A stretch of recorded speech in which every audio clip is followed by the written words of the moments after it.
지난 600회 행사 때 우리 대구 시민 여러분들이 그 먼 길까지 또 오셔서 아주 기쁜 큰 잔치가 되었습니다.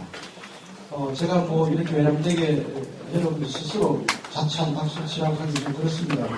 그날 함께 오셔서 무려 4시간이라는 긴 시간 동안 미동도 없이 끝까지 참여하시고 마지막도 식사까지 하고 가시는 대구 시민 여러분들께 제가 외람됩니다만 우리 모교철학원 배승희 원장님을 대신해서 다시 한번 감사의 말씀을 드립니다.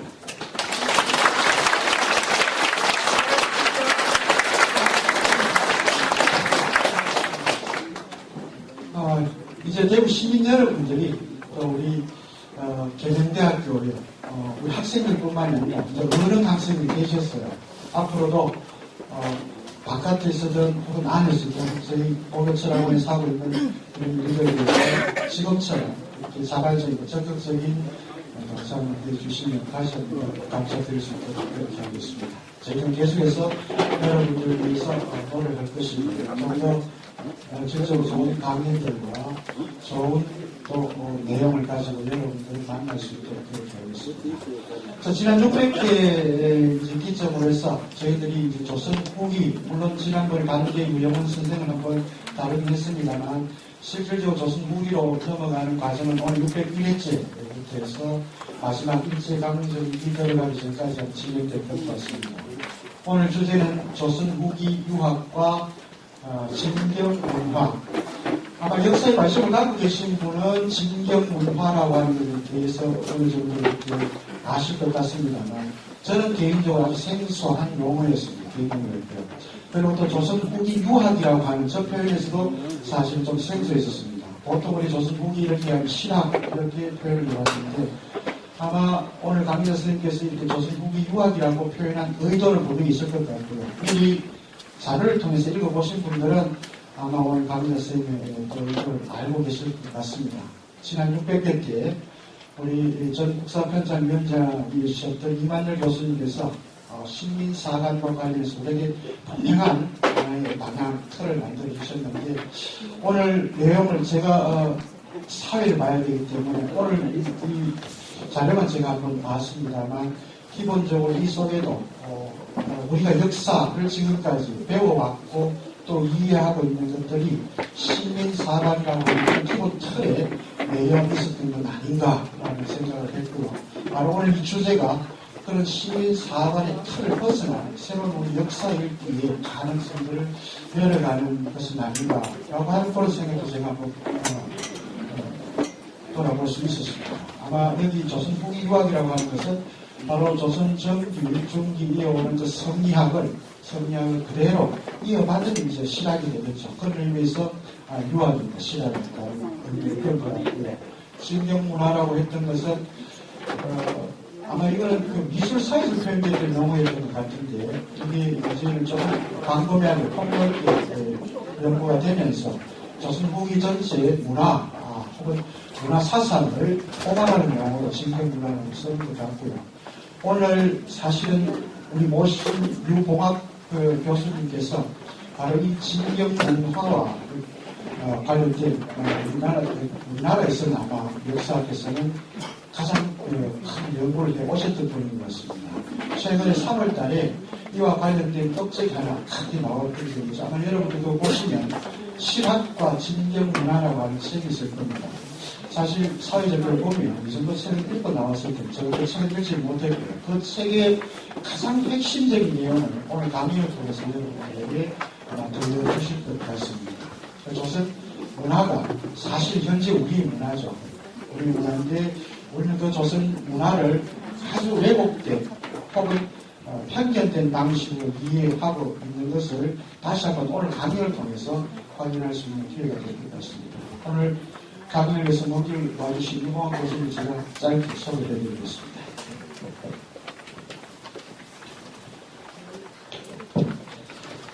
서울대학교 국사학과를 졸업하셨고요. 동대학원에서 석사와 박사를 취득하셨습니다.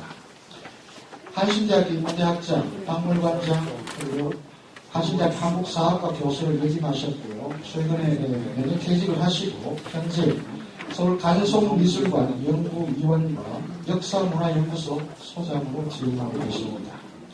저의 저서로는 연암일파, 이 맞습니까? 연암일파? 연암일파를 연암일파 복합사상연구, 조선후기 학계와 지식인, 개혁과 갈등의 시대, 전조 19세기, 그리고 아까 제가 말씀드렸던 어떻게 보면 오늘 주제와 관련된 가장 직접적인 저서입니다. 실학과 진경문화, 그 이후에 다수였습니다. 시간이 조금 이런 감이 있습니다. 한 4분 정도 됩니다만 강좌 선생님이 쏘셨기 때문에 앞으로 모시도록 하겠습니다. 유보가 교수님 앞으로 모시면 큰 박수로 환영을 해주시기 바랍니다.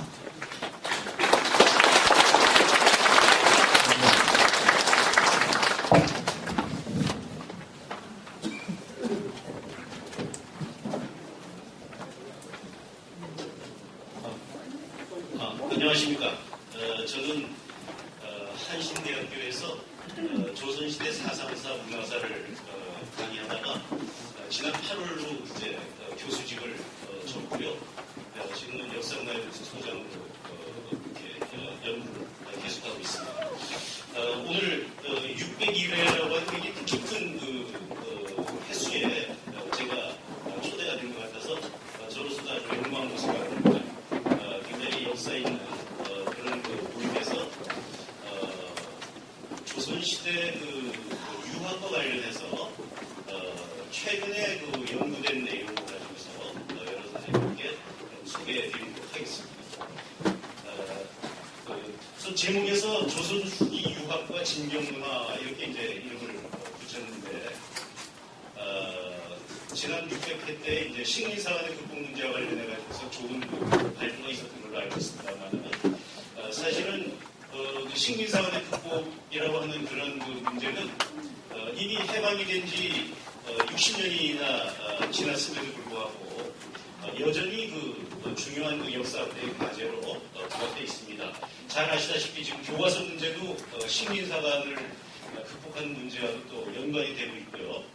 그래서 저는 오늘 조선 후기 유학의 전개 과정과 그 속에서 새로이 등장하게 된 숙종 때부터 종조 때까지의 새로운 어떤 문화적인 흐름, 그걸 지금 당시의 경제 정선이라든지 단원 지몽도라든지 이런 분들이 진경산수화라고 하는 걸 그렸고, 그래서 당시에 진경산수화를 포함한 회화의 흐름을 동북진경이라고 얘기하는 그런 기록이 있습니다. 그래서 거기서 이제 진경산수화가 그려지던 그 시대, 숙종에서부터 정조 때까지 이르는 이 시대를 미술사에서는 그걸 갖다가 이제 그 시대의 문화를 진경문화라고 이렇게 규정을 하고 있고, 이 진경문화가 유행했던 이 시대를 일컬어서 진경시대라고 이렇게 명명을 하고 있습니다.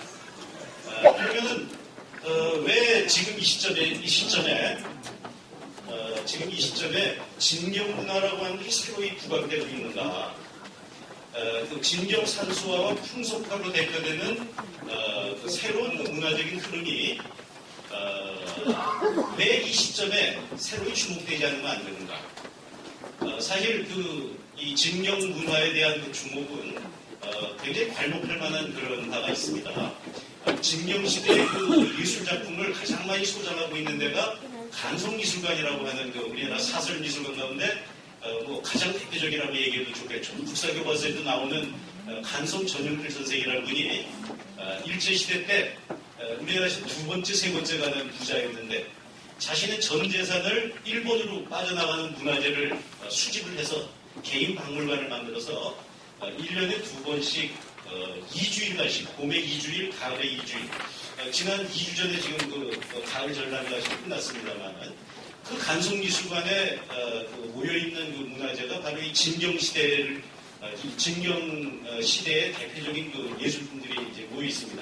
선생님들이 이따가 보여드리겠습니다만은, 잘 아시는 회원 신윤고의 풍속화첩이라든지, 또 단원 지몽도의 그림이라든지 경제정산의 금강산 그림, 아니면 경교명승첩이라고 하는 서울 주변의 경치를 그린 그림, 사실적인 그런 그림들, 이렇게 이제 간송미술관에 다 모여 있는데 이 간송미술관에 1년에 그 2주일씩 하는 그 전람회 우리나라 문화인들의 그 관심이 어느 정도로 폭발적이냐 하면 제가 대학 시절에 간송미술관에서도 여전히 30여 년 전에도 여전히 봄, 가을로 2주씩 전람회를 했는데 그때는 30여 년 전에는 2주일 전람회 할 때 한 500명에서 700명 정도가 전람회에 왔었습니다.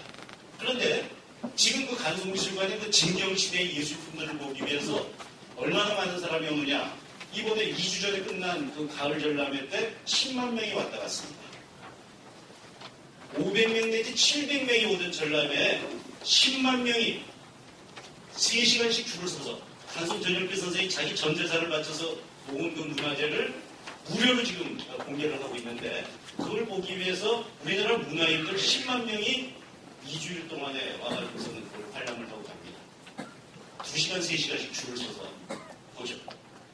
이번 전람하는 동안에도 비가 왔는데도 그 고귀한 뜻에 따라가지고서는 그 중요한 예술품들을 모아서 보여주는 그 전람회 조금도 틀림짐이 없이 사람들이 줄을 서가지고서는 10만 명이 와서 보고 갔습니다. 이런 폭발적인 관심의 확산이 바로 우리 시대의 어떤 문화적인 요구고 또는 그 진경시대로 대표되는 우리나라 전통문화, 우리나라 전통문화에 대한 어떤 관심의 확대 이런 걸 잘 보여주고 있다고 생각을 합니다.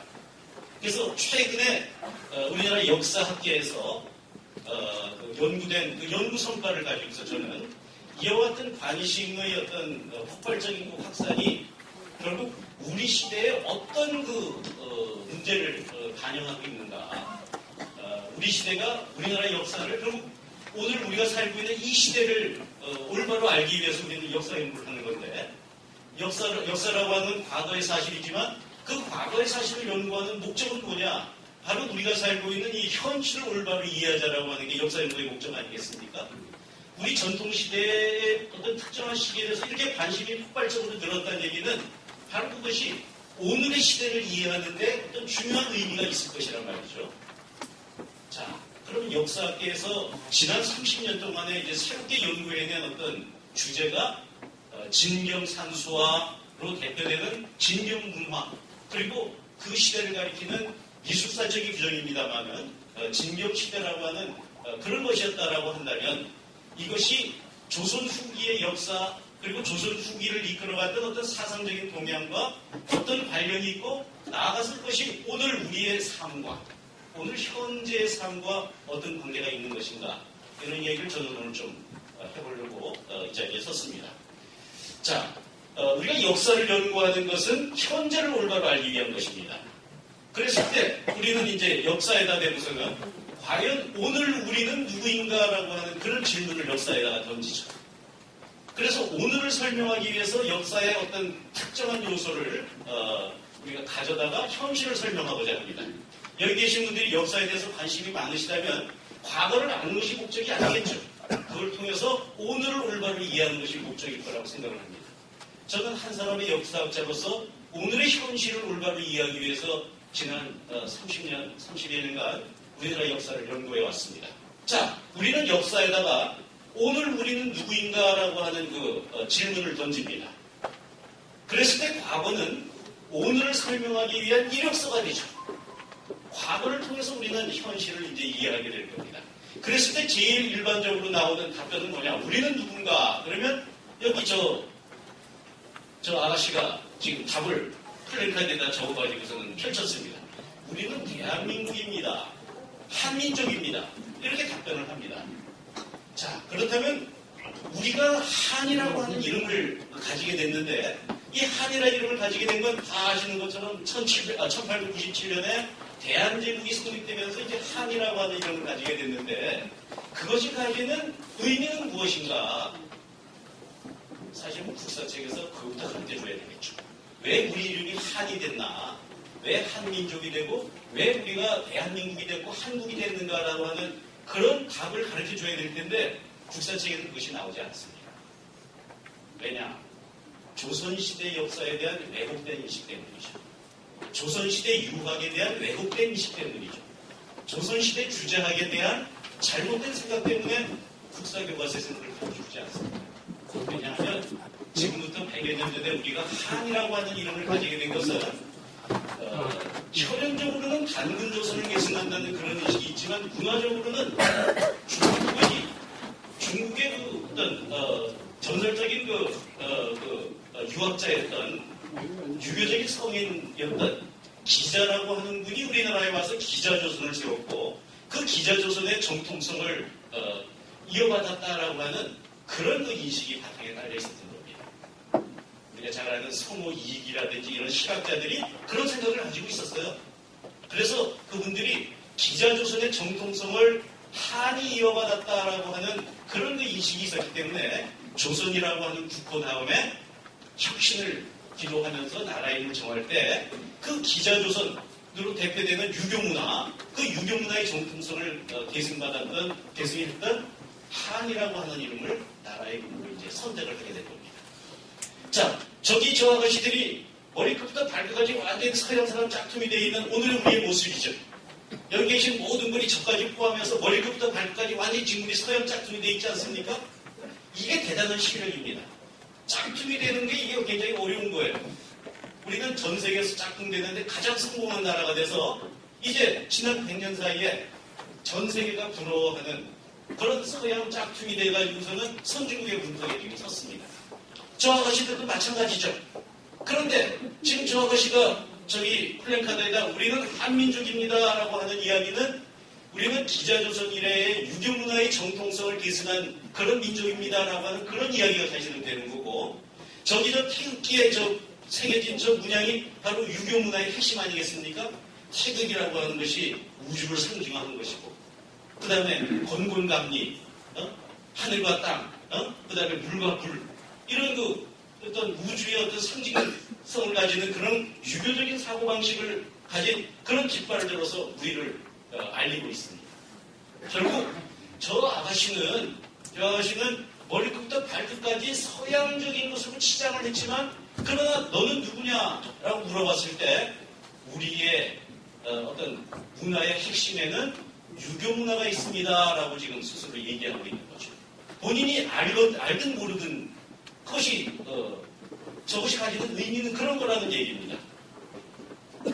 그랬을 때 결국 우리는 지난 1,200년 동안 서양을 흉내내기 위해 가지고서는 몸부림을 쳤고 그래서 세계에서 가장 서양 짝퉁이 되는 성공한 짧은 시간 내에 성공한 그런 민족이지만 그런 국가이지만 그럼에도 불구하고 우리를 대표하는 어떤 그 외부적인 상징물로는 유교적인 것을 들고 나가는 것이고 그리고 겉으로 보면 서양 짝퉁인 것 같지만 사실 우리 내부에는 여전히 유교적인 그런 질서가 깊이 영향을 미치고 있다는 걸 우리가 알게 됩니다. 당장 여기 계신 모든 분들 가슴 가장 소중한 곳에 자기가 가지고 있는 가장 소중한 곳에 누굴 모시고 다닙니까? 저는 여기 가슴 속에다가 제 가장 소중한 곳에다가 오늘 저 조선시대 유학 얘기를 하기 위해서 퇴계 선생님, 율곡 선생님을 모시고 왔습니다. 신라임당도 모시고 왔어요. 이 속에 지금 있습니다. 여기 계신 분들 다 마찬가지입니다. 가슴 속에다가 퇴계 선생님, 율곡 선생님을 전부 모시고서는 다니거든요.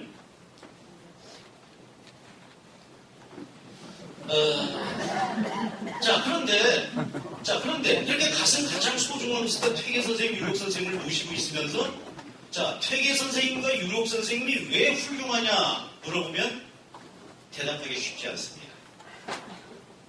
국사교과서에서 배운 지식에 의하면 퇴계 선생님은 이기호발설을 주장했기 때문에 위대한 분이라고 배웠습니다. 율곡 선생님 왜 훌륭하냐? 기발리승 일도설을 얘기했기 때문에 훌륭한 분이라고 배웠습니다. 그런데 정말 이기호발설을 얘기하면 그걸로 위대해지는 거고 기발리승 일도설을 이야기하면 그걸로 또 위대해지는 겁니까? 아니 그런 얘기를 했다는 것이 나의 삶과 무슨 관계가 있단 말입니까? 오늘 이 시대를 살고 있는 우리들에게 무슨 의미가 있다는 얘기입니까? 무슨 의미가 있어야지 그분이 위대해지는 거 아닐까요? 정말로 우리에게 퇴계와 율곡이 위대한 것은 우리의 삶에 아직까지도 퇴계와 율곡이 깊은 영향을 미치고 있기 때문입니다. 퇴계와 율곡이 세상을 이렇게 살아라라고 얘기했던 그대로 지금 아직까지도 우리는 그대로 살고 있어요. 시대의 변화 속에 많은 부분을 우리는 내걸고 있지만 그러나 여전히 적어도 여기 계신 분들이 연세가 좀 있으신 분들이기 때문에 우리들 세대들까지는 퇴계와 율곡의 가르침 속에서 세상을 살아온 것 같습니다. 어째서 그런가? 우리는 그걸 잘 못 느끼지만 오히려 외국 사람들은 그걸 금세 느낍니다. 한국 사람들이 뭔가 한국적인 뭐가 있는데 그 한국적인 뭐를 우리는 느끼지 못한 걸 많이 느끼죠. 우리를 깜짝 놀라게 했던 사람이 미국의 오바마 대통령입니다. 작년 1월부터 시작해서 이 사람이 교육에 관해서는 한국 교육의 예찬론자입니다. 작년 1월에 기억하십니까? 한국에서는 선생님들을 네이션 빌더라고 부른다. 국가 건설을 한 사람으로 선생님들을 이렇게 존중하고 있다.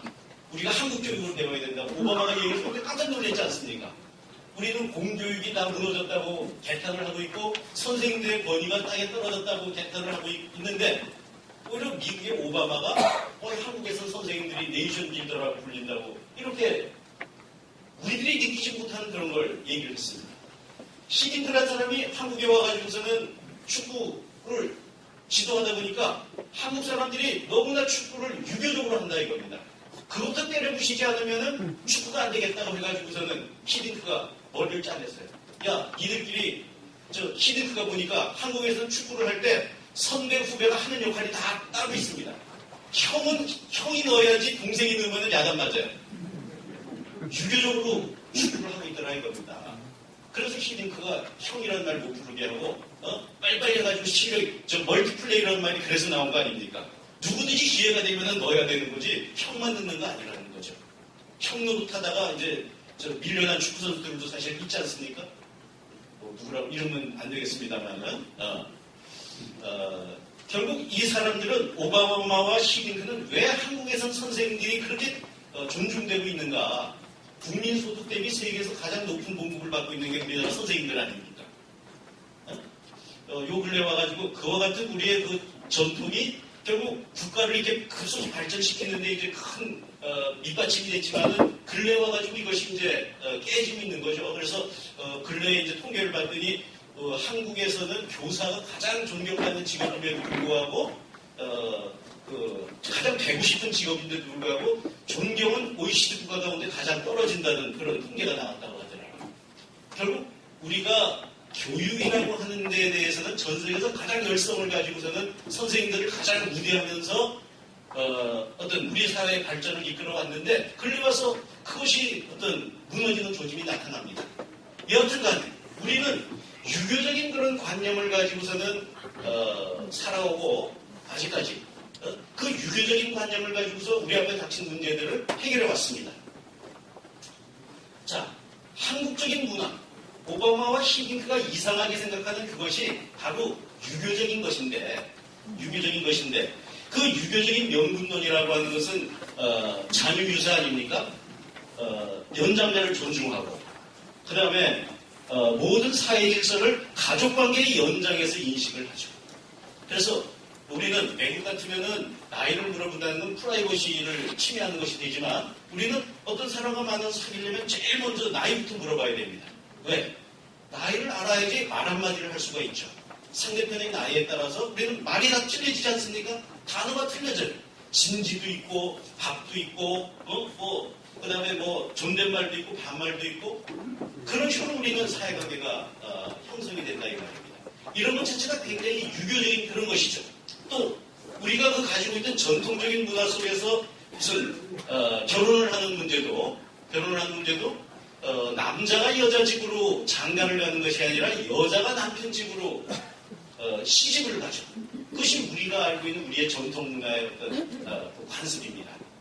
그런 거 하게 되면 명절날이 되게 되면 누가 가라고 하지도 않는데도 고속도로를 메우면서 고향을 찾아가가지고 제사를 지내고 그리고 동종마을을 형성을 해가지고서는 가부장적인 질서 속에서 삶을 영위했고 그리고 모든 문제를 가족 중심으로 문제를 해결하려고 하는 그런 방식을 우리가 보이고 있고 그래서 지금 와가지고 이제 비로소 육아라든지 교육이라든지 양로라든지 이런 문제를 국가가 해결해야 된다고 해서 이제 복지가 가장 중요한 화두로 떠올랐지만 사실은 지금 이전까지만 하더라도 모든 문제를 우리가 가족이 다 해결했지 않습니까? 노인을 복양하는 거 가족이 해결하고 교육, 육아 모든 것이 가족이 알아서 했습니다. 이런 것 자체가 유교문화라고 하는 것이죠.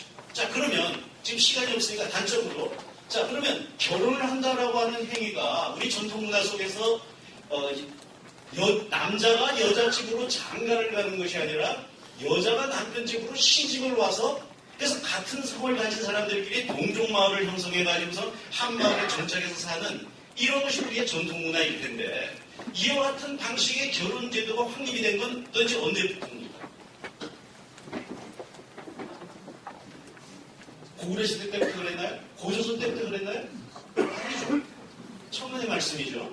바로 시집을 가는 이와 같은 관습. 그래서 동종마을을 형성하고 같은 성씨를 가진 사람들끼리 동종마을을 형성하고 그래가지고서는 성산을 뒷산에다 모시고 사당을 만들고 그래서 동족들끼리 같은 성씨를 쓰는 사람들끼리 모여가지고서는 제사행위를 통해가지고서는 단결을 하고 그러면서 이동이 없이 한 마을 속에서 생산활동에 종사하는 이와 같은 삶의 방식이라고 하는 것이 바로 퇴계율복 이후에 성립이 된 것이라는 겁니다. 퇴계율복 이후에 보편적인 질서로서 성립이 됐다는 얘기예요. 결국 그렇다 그러면 여기 계신 분들이 명절날 고속도로를 메우면서 고향을 찾아가는 그 행위도 사실은 퇴계율복 이후에 퇴계율복이 제시한 그 길에 따라 가지고서는 고향을 간다고 얘기할 수도 있습니다. 우리가 알고 있는 우리의 전통문화 속에서 우리의 삶은 퇴계율복에 의해 가지고 제시된 그 길에 따라 가지고 아직까지도 삶을 용이하고 있다라고 얘기할 수 있죠. 그러면서 퇴계와 율복은 아직까지도 우리의 삶에 깊은 영향을 미치고 있고 그런 의미에서 퇴계와 율복은 너무나 위대한 의미입니다. 퇴계율복 이전까지만 하더라도 불교적인 방식으로 세상을 사는 게 많았어요. 이따가 단적인 몇 가지 예를 보여드리겠습니다. 우리가 알고 있는 우리나라 최초의 서원이라고 하는 소수원을 가보면 그 소수서원 들어가는 입구에 강간지주가 써 있어요. 불교사원, 그 이전까지 지역사회의 중심이었던 불교사원을 밀어버리고 그걸 대신해서 유교적인 그런 그 교육기관이 성립이 된 겁니다. 불교적인 삶의 방식, 예컨대 우리가 선생님을 스승님이라고 부르는데 스승이라는 말 자체가 그게 불교적인 용어입니다. 사승의 스승사자에다가 스님이라는 승자 써가지고 은혜 선생님들은 스님이었습니다. 그렇기 때문에 그 스승을 사승이라고 쓰던 말이 스승이 됐거든요. 결국 불교적인 세계에서부터 그걸 갖다가 완전히 바꿔가지고서는 유교적인, 조금 더 구체적으로 얘기하면 주자학적인, 성리학적인 그런 세상으로 바꿔놓은 그 선봉의 퇴계 선생님과 율복 선생님 계시죠. 그런 의미에서 우리는 아직까지도 퇴계와 율복이 만들어 놓은 그 질서 속에서 아직까지는 살고 있고 물론 급속히 지금 변화해가고 있습니다만은 그런 의미에서 퇴계와 율복은 나의 삶에까지도 깊은 영향을 주고 있는 분이고 그런 면에서 퇴계와 율복은 위대합니다. 더더군다나 그 퇴계와 율복 이후에 성립이 된 오늘날 우리가 우리의 전통 문화라고 생각하는 그 조선 후기의 어떤 문화 그것이 그 바탕에 주작이라고 하는 것이 깔려있는데 이 주작이라고 하는 것이 600년 전만 해도 중국에서 들어온 외래사상이었지 않습니까? 그 외래사상을 우리 것으로 소화를 해가지고서 그 우리 것으로 소화된 그 사상에 입각해가지고서 이 진경문화가 형성이 되었고 이 진경문화를 지금 우리가 우리의 전통문화를 대표하는 것으로 지금 우리가 인식하고 있기 때문에 외국 사람이 봤을 때는 그 밑바탕에 주작이 중국에서 들어온 주작이 깔려있다 하더라도 그걸 갖다 중국의 것으로 보는 것이 아니라 한국의 것으로 본다면 그래서 오바마와 히딩크가 그걸 한국적인 현상으로 바라보게 되었다면 결국 우리의 개성을 만들어내는데 외래의 사상과 외래의 문화가 크게 기여했다는 걸 알 수가 있죠. 결국 우리 역사를 통해서 보게 되면 불교도 마찬가지였고 유학도 마찬가지고 외래 사상, 외래 문화를 받아들여가지고서는 그걸 끊임없이 우리의 것으로 만들어가는 그런 과정이었고 그런 과정에서 개성을 만들어냈다고 얘기할 수 있습니다. 그 개성을 가지고서는 중국의 영향을 받았음에도 불구하고 중국과 경쟁하면서 중국 옆에 그 수많은 민족들이 역사 속에서 전부 일어났다가 중국의 흡수도 되어버리고 말았음에도 불구하고 이 한반도에 있는 이 한민족이라고 하는 사람들만은 중국의 문화를 받아들여서 그걸 자기 것으로 만듦으로 해서 자기의 개성으로 만들므로 해서 그래서 중국 문화와 경쟁하면서 자기의 주체성을 아직도 유지하고 있다. 이것이 참으로 놀라운 것이고 이것이 왜 오늘에 있어가지고서 중요한 것이냐면 지금 우리가 서양 문화의 영향을 받으면서 외래 문화를 받아들여서 이걸 어떻게 우리의 개성으로 우리 것으로 만들 것이냐라고 하는 그런 문제에 지금 우리가 처해 있기 때문에 우리 전통사회 속에서 불교의 수용과정, 그래서 자기화 과정, 유학의 수용과정, 그리고 자기화 과정 이것이 현실적인 의미를 지닌다 하는 얘기입니다. 그랬을 때 지금 우리가 생각하고 있는 우리의 전통문화 그것이 완성된 시기가 바로 퇴계율곡 이후에 조선 후기 사회였고 그 밑바닥에 조선 후기 유학, 특히 주자학이 있었고 그리고 그것을 토대로 해서 진경문화라고 하는 것이 형성이 됐고 그 진경문화라고 지칭되는 조선 후기의 특정한 문화현상을 지금 우리가 경제정선의 진경산수와 단원기몽도의 풍속화를 통해 가지고 눈으로 확인할 수 있기에 오늘의 문제를 해결하기 위해서 이 진경문화에 대해서 지금 주목을 하고 있는 것이다. 이렇게 이해하시면 될 것 같습니다. 자, 그래서 결국 우리가 지난 200년 동안에 서양을 외래 문화를 흉내내는데 놀라운 실력을 발휘해가지고서 선진국의 문턱에까지 섰습니다. 그럼에도 불구하고 지금 여러 가지 한계가 부딪혔죠. 결국 짝퉁이 가지는 한계라고 얘기할 수 있습니다. 결국 짝퉁은 원조 또는 명품을 이기지 못하죠. 짝퉁이라고 하는 말을 한자 굳이 쓰자면 사이비가 되겠습니다. 비슷하지만 아닌 것. 지금 우리는 사실 서양의 짝퉁이 돼 있죠. 사이비가 돼 있죠. 그런데 이게 지금 사이비가 되는 것도 실력 없으면 사이비가 안 됩니다. 짝퉁 되는 것도 대단한 실력입니다. 그런데 이 짝퉁이 지속 가능한 어떤 발전을 하려면 짝퉁 단계에 있어서는 결국은 안 되죠. 원조에게 흡수될 수밖에 없죠. 명품에 흡수될 수밖에 없죠. 결국 자기 개성을 가지지 않으면 안 된다는 얘기죠. 우리가 선진국이 된다라고 하는 오늘의 목표는 이 짝퉁 단계에서 한 걸음 더 나가서 우리가 명품이 되고 우리 문화가 명품이 되고 경쟁력을 가질 때 지속 가능한 발전이 가능할 것이고 선진국도 될 수 있다고 보는 거죠. 지금 우리가 삼성과 애플의 그 재판 과정에서 그걸 보고 있습니다. 삼성이 애플 흉내냈죠. 짝퉁이죠. 그러나 1등이 됐어요. 그러나 이것이 지속 가능하려면 짝퉁으로는 지속 가능하지 않죠. 뭔가 자신의 원천 기술, 자기 개성을 가지지 않으면 안 된다 이 말이에요. 우리 사회 전체가 짝퉁이 되는 데는 굉장히 성공을 했지만 그러나 그 다음 단계로 나아가기 위해서는 어떻게 하면 우리 개성을 확보할 것이냐라고 하는 그런 문제에 부딪혀 있죠. 그랬을 때 우리 전통문화 속에서 우리 역사 속에서 우리는 그 해법을 가져와야 된다고 생각을 합니다. 그 해법이 어디에 있느냐? 불교를 수용하는 과정에도 있을 수 있습니다. 중국에서 주자를 수용하는 과정에도 있을 수 있죠. 저는 오늘 중국에서 외래 사상, 외래 문화로서 주자를 받아들여가지고서 그걸 어떻게 자기화해가지고서는 숙종에서부터 정조시대에 이르는 그 시기에 자기 것으로 만들었는가, 어떻게 자기 개성을 확립시켰는가. 그래서 그때 확립된 그 개성이 세계문화 발전에 기여함으로 해서 오늘날 정조시대의 그 문화재인 창덕궁 정조시대 완성된 겁니다. 또 수원 화성 이런 문화재가 세계문화 발전에 기여했다고 해가지고 세계문화유산이 됐지 않습니까? 200년 전에 이 진경문화의 그 범위 속에서 만들어진 문화재들은 비록 처음에는 중국 것을 가져왔을지 모르지만 자기 개성을 만들어내므로 해가지고서 세계문화를 풍성하게 만들었다고 해서 세계문화유산이 됐다 이 말입니다. 200년 후에. 그걸 바라다 보면서 우리는 오늘 이 시대를 반성을 합니다. 우리 시대에 어떤 문화가 앞으로 200년에 다시 세계문화 발전에 기여했다고 해서 세계문화유산이 될 수 있을까? 지금 우리가 가지고 있는 서양 문화의 짝퉁이라고 하는 이걸 가지고서 200년 후에 이것이 세계문화유산이 될 수 있을까? 될까요? 안 될까요? 절대 안 되겠죠. 짝퉁이기 때문에. 그러다 보면 200년 뒤에 오늘 이 시대의 문화가 다시 세계문화 발전에 기여했다고 하는 그 가치를 인정받고 그 개성을 인정받으려면 가까이는 조선시대의 진경문화에서 배워야 할 것이 너무나 많다. 이렇게 보는 거죠. 바로 우리 시대의 문제를 해결하기 위해서 우리가 부딪힌 한계를 돌파하기 위해서 우리는 조선시대를 돌이켜보고 조선시대의 주자학을 돌이켜보고 그리고 조선시대의 진경문화를 돌이켜보게 됩니다. 그래서 지금 30년 전에 500명, 기껏해 700명 오던데 지금 10만 명이 몰려온다고 합니다. 우리가 그런 문제에 부딪혀 있기 때문이죠.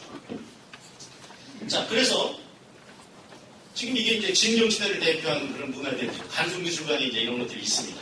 여기 그동안 중국의 경치, 모든 기준을 중국에다 뒀기 때문에 중국의 경치가 가장 아름답다고 생각하다가 이 진경시대에 와서 우리나라 경치의 그 가치를 인식하게 된 겁니다. 그래서 금강전도가 경제정선회의라서 그려지고 저 아래 유명한 회원 신일국에 풍속하는데 아시죠? 또 저기에 단원 기몽도의 코이풍조도라고 하는 자화상, 우리 옷을 자신스럽게 입고 있죠. 자신만만하게 우리 옷을 입고 있어요. 우리 옷을 입은 우리나라 사람을 그리기 시작했다 이 말입니다. 우리나라 자연 속에서 살고 있는, 마치 우리가 그동안 아름다운 자연 그러면 아름다운 자연은 저 스위스의 알프스에 있었어요. 저 미국의 옐로스톤이나 나야가라에 있었어요. 아름다운 자연은. 그런데 거기 다 가보고 또 스페인이 자랑하는 무슨 뭐 산티아고 가는 길까지 다 가보니까 그 다음에 돌아와서 우리 자연을 봤더니 우리 자연이 더 아름다운 곳이 많더라 이겁니다. 그래서 산티아고 가는 길 다 가본 다음에 제주도에 와가지고 제주도에 올레길을 만들어가지고 우리의 자연의 아름다움을 이제 우리가 알기 시작하잖아요. 바로 영종조 시대가 그런 시대였습니다. 중국의 산천만 아름다운 줄 알고 중국의 산천만 그리다가 이 시대에 와서 우리나라 산천의 아름다움을 이해하고 그걸 사실적으로 그려내기 시작했죠. 제일 멋있는 사람은 중국에 있다고 생각을 했어요. 그래서 중국 사람만 진탕 그리다가 이 시대에 와서 중국은 오랑캐의 천지가 됐으니까 이제는 문화적으로 사는 건 우리가 바로 문화적으로 살고 있다고 하는 자기 문화에 대한 자신감 속에서 우리나라 사람을 그려내기 시작했죠. 우리나라의 의관 풍물을 그려내기 시작했죠. 이게 바로 풍속화라고 하는 거죠. 마치 지금 우리가 서양 짝퉁이 되려고 몸부림을 치던 그 끄트머리에 지금 우리가 놓여있기 때문에 가장 아름다운 사람은 미국에 있다고 생각을 하고 남자들은 미국의 조각미남이 되려고 노력을 하고 여자들은 미국의 배우가 되기 위해 가지고서는 우리가 가진 몸부림을 다 치고 있지 않습니까? 기준이 서양에 있기 때문이죠.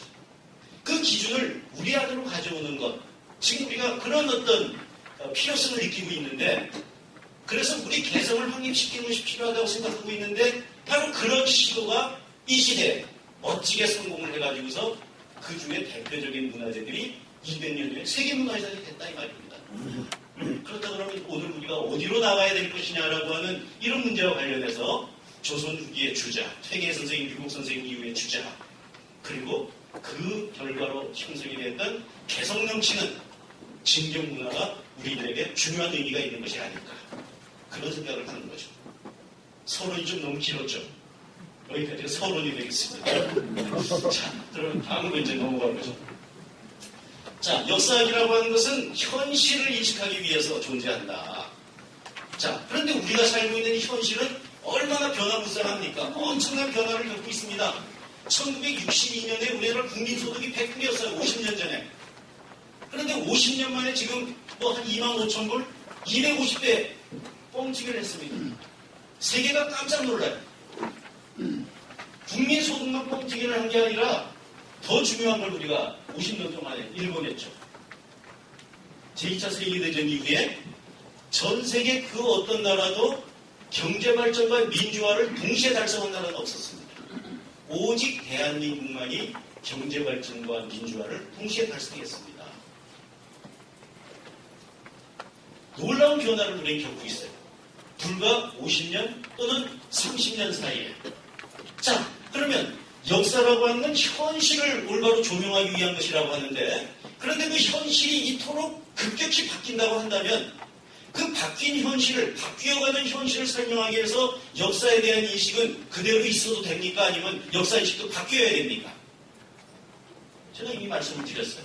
지금 우리의 현실 자체가 개성의 수립을 요구하는 그런 상황이 있기 때문에 그동안 역사에서 우리가 주목하지 않았던 퇴계율곡 이후의 주자, 그리고 진경문화에 대해서 새롭게 주목하게 됐다. 결국 역사학이라고 하는 건 현실의 변화에 따라 가지고서는 역사의식은 끊임없이 변화하는 것이라고 얘기할 수 있습니다. 저기 지금 이 옆에 좀 너무 희미한데요. 이 앞에만 불을 좀 꺼주면 좋을 것 같은데. 지금 여기 희미하게 있습니다만 여기 그 돌로 만든 석인 옆에 서 있는 저 사람이 35년 전에 저입니다. 35년 전에 저예요. 고등학교 국사 선생이었습니다. 고등학교 국사 선생이었어요. 35년 전에 우리나라 국민소득 1000불이었습니다. 1000불. 지난 30여 년 사이에 국민소득이 1000불에서부터 25,000불이 됐다 이 말입니다. 얼마나 큰 변화를 겪었습니까? 지난 30년 사이에 민주화도 엄청난 어떤 진전을 이루어냈습니다. 30여 년 전에 제가 고등학교 국사 선생이었을 때 그때 저희 역사학계에서 그 눈앞의 현실을 설명하기 위해서 역사에 물어본 건 뭐였느냐? 우리는 왜 이 모양 이 꼴이 됐느냐를 물어봤습니다. 지난 1세기 전부터 지난 30여 년 전까지 끊임없이 우리는 역사에다가 우리는 왜 요 모양 요 꼴로 세계에서 가장 못 살고 제일 비참한 나라가 됐지, 동족끼리 죽이고 살리고 왜 이런 나라가 됐느냐를 역사에다 물어봤습니다. 그랬을 때 거기에 가장 설득력 있는 답을 내는 사람들이 누구였느냐? 일본 제국주의자들이었죠. 식민사학이었죠. 니네가 못나서 이렇게 된 거야. 그런 답을 우리한테 줬습니다. 조선시대 때 니들 생각, 사상 어땠냐? 주장하게 맞붙여가지고서는 공리공답을 일삼았잖아. 예송, 아침밥 먹고 어제 할 일이 없었으면 효종 임금이 죽었는데 그 어머니가 그 죽은 효종을 위해 가지고서는 3년상을 치러야 되느냐 1년상을 치러야 되느냐 상복을 얼마 입느냐 가지고서는 온 나라가 뒤집혀서 싸웠다. 공리공답 아니냐. 헛된 토론을 하면서 시간을 낭비한 거 아니냐. 예송이라고 하는 게 바로 공리공답의 대표적인 거죠. 그 다음에 그로부터 100년 후에 가가지고 호랑논쟁, 사람과 사물의 본성이 같으냐 다르냐 하는 걸 가지고서는 100년 동안 싸웠잖아. 니네 조선시대 너희를 이끌어간 사상, 주장, 썩어빠진 공리공담이었어. 그래서 니네는 이 모양 이 꼴이 된 거야. 정체성론, 타율성론이라고 하는 게 바로 그거죠. 사대주의를 했고 당파싸움을 했고 그러니 니네는 망할 수밖에 없었어. 민족주의 역사학자들 입장에서도 왜 우리가 나라를 빼앗겼느냐, 왜 나라가 망했느냐라고 하는 그런 질문을 던졌을 때 거기에 대해서 수긍할 수 있는 답은 제국주의자들이 우리에게 제시한 그들밖에 없었습니다. 그게 식민사학이죠. 결국 일본이 우리를 침략을 해가지고 강도질을 하고 강간을 했는데 강도와 강간을 우리에게 자행을 했는데 그 강도 강간의 책임이 누구에게 있느냐 물었을 때 일본 사람들은 피해자에게 그 책임이 있다고 했습니다. 니네가 힘이 없어가지고서는 강도 당한 거야. 니네가 힘이 없어가지고서는 강간 당한 거야. 그런데 문제는 민족주의 사학자들도 아무런 현실 속에서 그래 우리가 못나서 당한 거야 라고 다 수긍을 했습니다. 식민사회라고 하는 게 바로 그거죠. 강도 강간이라고 하는 침략 행위의 그 책임을 침략자에게 강도 강간범에게 돌리는 것이 아니라 누구에게 그 책임을 돌렸어요? 피해자에게 그 책임을 돌린 거 아닙니까? 그게 식민사학이었는데 문제는 억눌린 그런 현실 속에서 민족주의 사학자들도 그런 설명에 동조를 했다 이 말입니다. 그것이 그래서 그만큼 더 큰 힘을 가지게 된 거예요. 아직까지도 우리에게까지도 그 영향을 미치고 있다 이 말입니다. 그런데 지난 30여 년 전부터 그것이 변화가 오기 시작했습니다. 30여 년 전에 제가 고등학교 국사 선생님으로서 저희들 학생들에게 조선 후기 퇴계율곡 이후의 주장과 실학의 관계를 어떻게 설명했는가. 여기 교사 하시는 선생님들 계시면은 뭐 다 아시겠지만 고등학교 선생님이 한 번 준비하면은 10반 가서 하게 되면 10번 반복하잖아요. 한 3년만 해보세요. 완전히 다 배워버리죠. 30여 년이 지났지만 여전히 제 머릿속에는 그때 제가 저희 학생들에게 가르쳤던 조선시대 주자와 신학의 관계가 그대로 들어있습니다. 제가 한번 말씀을 드려볼 테니 혹시 선생님들 다르게 배우셨는지 한번 비교해보세요. 조선 후기 사회는 임진왜란 병자호란 양난을 거치면서 민생은 도탄에 빠지고 지배층은 당파싸움에 골몰했다. 이때 당파싸움에서 패배한 일군의 지식인들이 향촌사회에 내려가 농민들의 비참한 현실을 목도하면서 그것을 개선하기 위한 실용적인 학문을 하게 된다. 이것이 실학이다. 그러나 실학자들의 이어갔던 학문과 사상은 당시 정권을 쥐고 있었던 보수적인 주자학자들에 의해서 정책으로 받아들이지 못한다. 제가 학생들에게 그렇게 가르쳤어요. 30여 년 전에.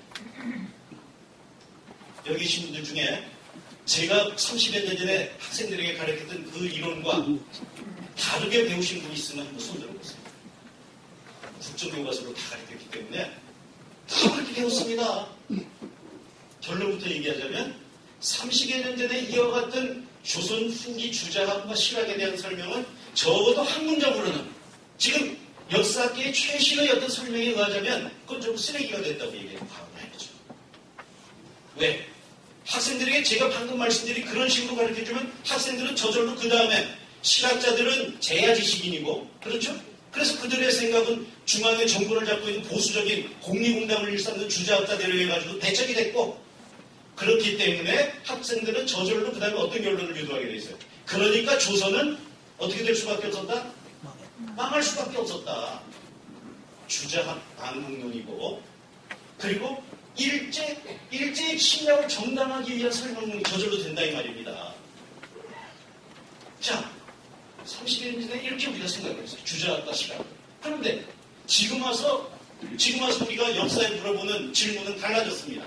그때까지만 해도 우리는 왜 망했니를 역사에 대해 물어봤는데 지난 30여 년 그 사이에 우리는 역사에 대해서 뭘 물어봅니까? 우리는 왜 망했니가 아니라 우리도 놀라고 있는 이 놀라운 현실의 변화 이걸 어떻게 역사 속에서 설명할까를 찾고 있는 거죠. 우리는 무엇을 가지고 이렇게 짧은 기간 동안에 서양 문화, 외래 문화를 받아들여 가지고서 놀라운 성장을 했는가? 역사에 우리는 그걸 물어봅니다.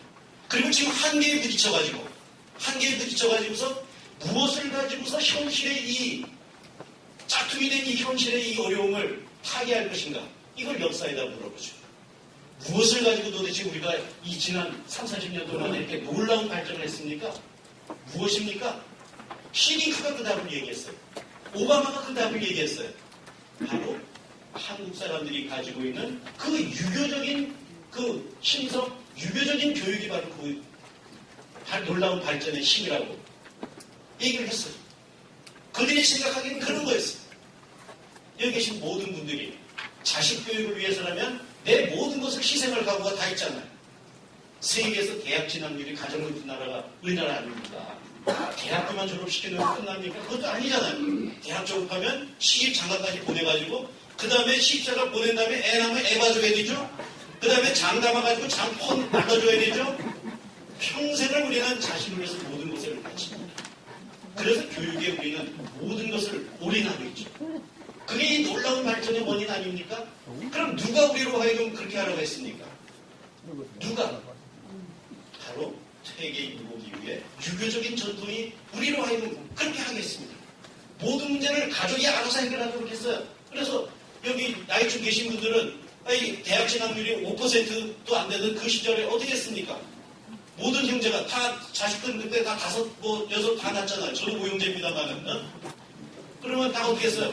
대학원짜리 한 명만 가는 거니까 몰아준 거 아닙니까? 그렇죠?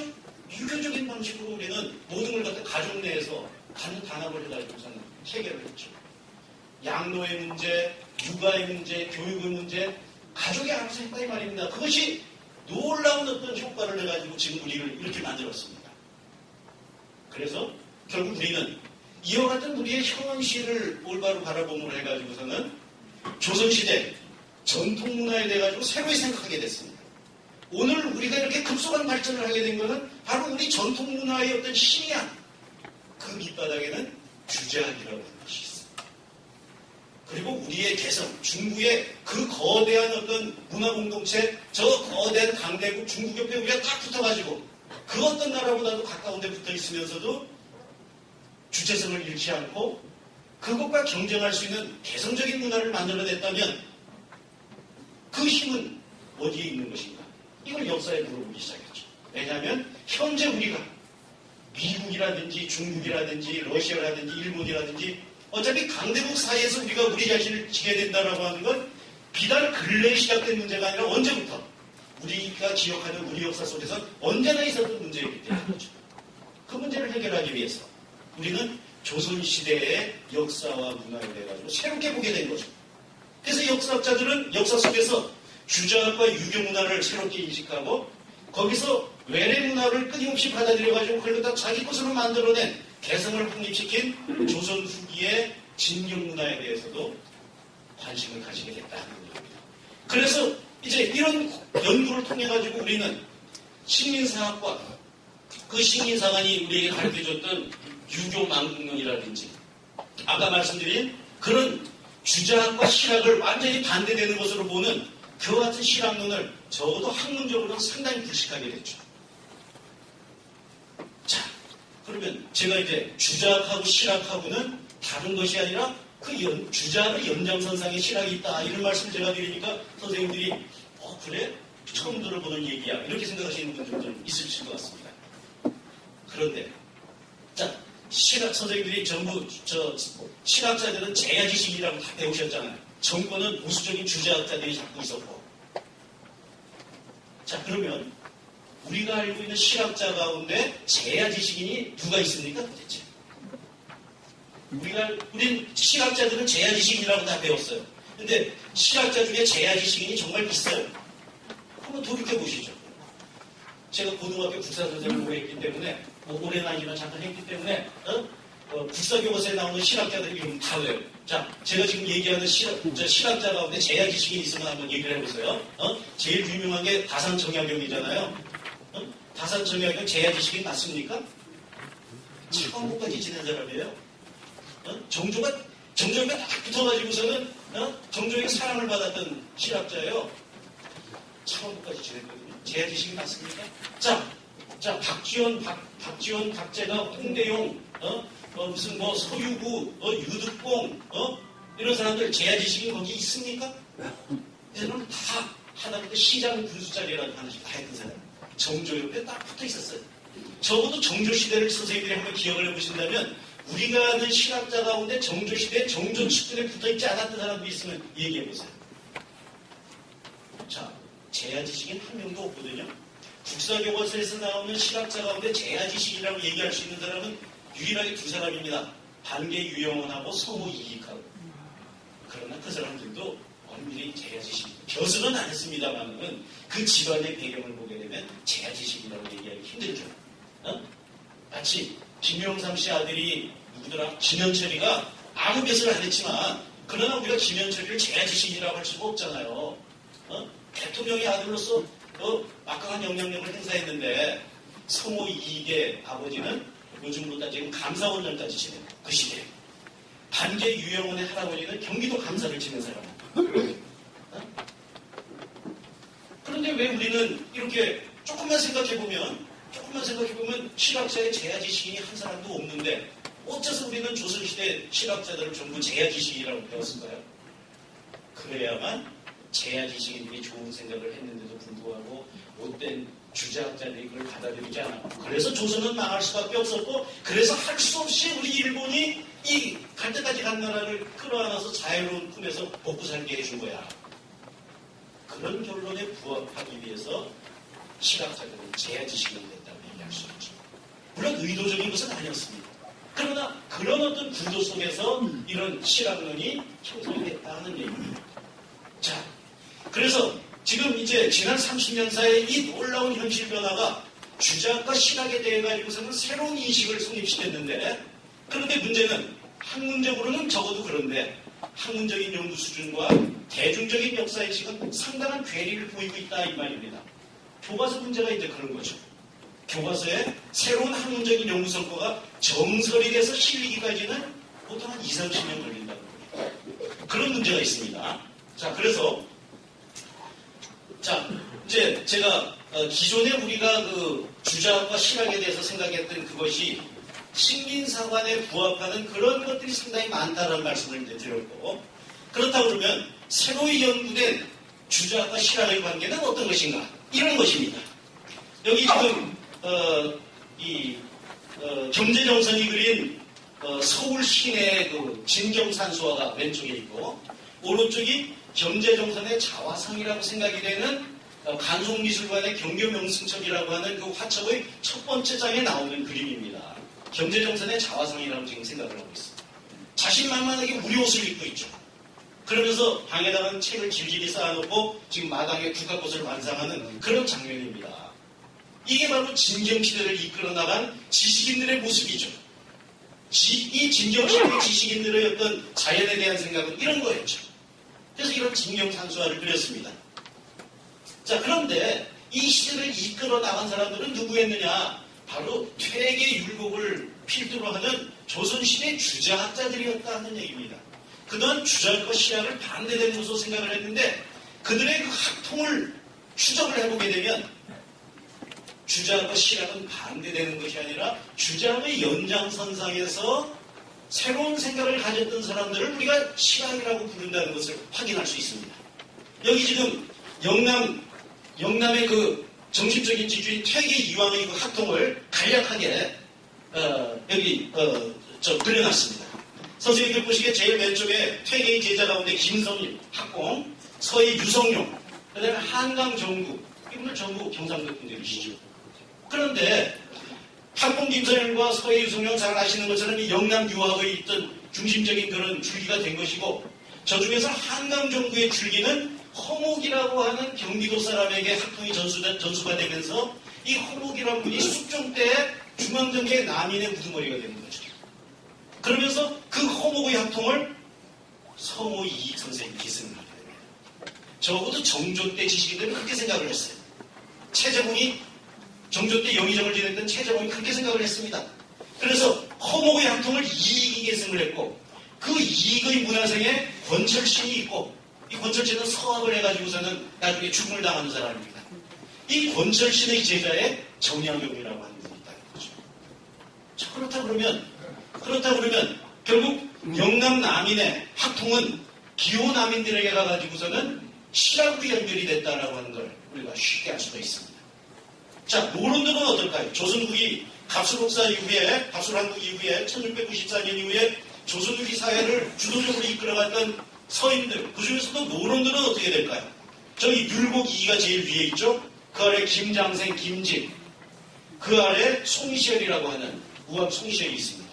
그 우암 송시열의 제자에 원래는 소론으로 떨어져 나간 명제 윤중이 원래 수제자가 될 뻔했는데 그 양반이 떨어져 나감으로 해가지고 소론으로 떨어져 나감으로 해서 권상하고 수제자가 됐고 우암의 제자에 김창엽이 있고 김창흠이 있습니다. 바로 진경산수화를 완성시킨 경제정선이 바로 김창흡의 제자입니다. 그 김창흡의 제자고 그 다음에 여기 김창엽의 제자를 보시게 되면 김창엽의 제자에 어유공이 있고 이제가 있는데 이 어유공의 제자에 이보천이라고 하는 분이 있어요. 이 이보천의 사위이면서 제자가 누구냐? 바로 유명한 연암박지원이죠. 연암박지원은 율곡의 학통을 정통으로 계승하는 그런 정통 주자의 혁명에서 나온 분이었다 이 말이에요. 또 저기 이제라고 하는 분의 제자에 보면 김원행이라고 하는 분이 있어요. 이 김원행이라고 하는 분의 김창엽, 이제의 김원행이 있고 김원행의 제자에 박윤원, 오윤삼, 홍대용이 있습니다. 우리가 실학자로 그 유명한 홍대용이 바로 김원행이라고 하는 정통 주자학자의 학명을 정통으로 계승한 사람이었다 이 말입니다. 단적으로 몇 가지 사례만 여기서 보여드리지만 결국 우리가 실학자라고 알고 있는 바로 그분들이 정통 주자가 반대되는 것이 아니라 정통 주자의 학맥의 그 핵심에서 등장해가지고서 그 시대의 문제를 직시하면서 그 문제를 해결하고자 자신들의 어떤 정의를 불태웠던 그런 분들이었다는 걸 알 수가 있게 된 거죠. 결국 정통 주자와 실학은 반대되는 거나 대립되는 것이 아니라 그 연장선상에서 서로 관계를 맺으면서 형성이 됐다라고 하는 걸 이 학통도는 보여줍니다.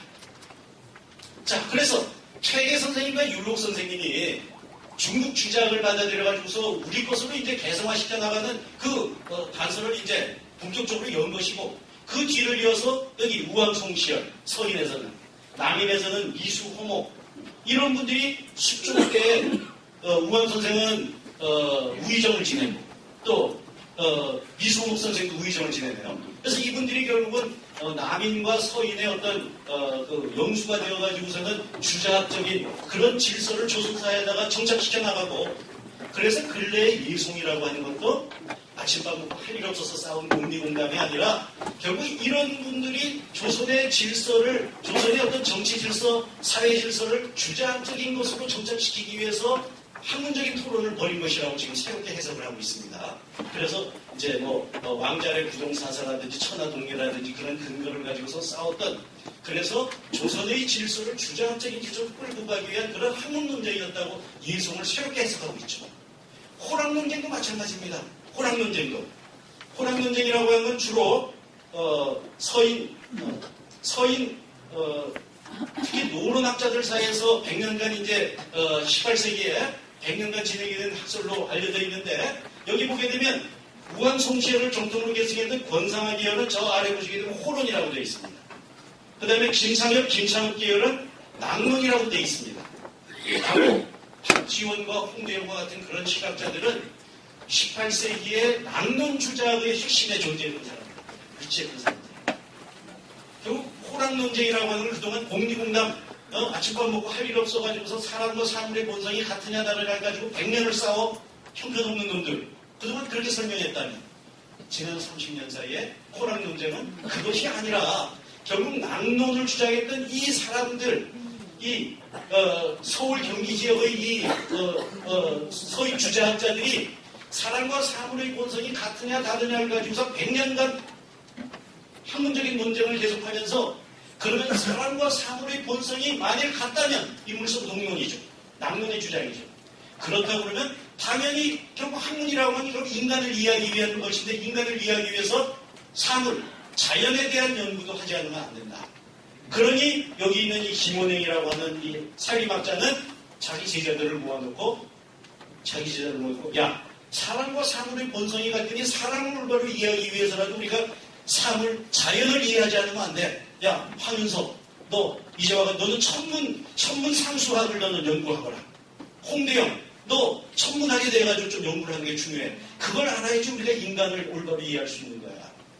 자연과학에 대한 연구를 장려하고, 그래서 그 속에서 우리가 실학이라고 부르는 그런 새로운 학문 연구 흐름이 탄생했다는 것을 근래 우리가 알게 된 것이죠.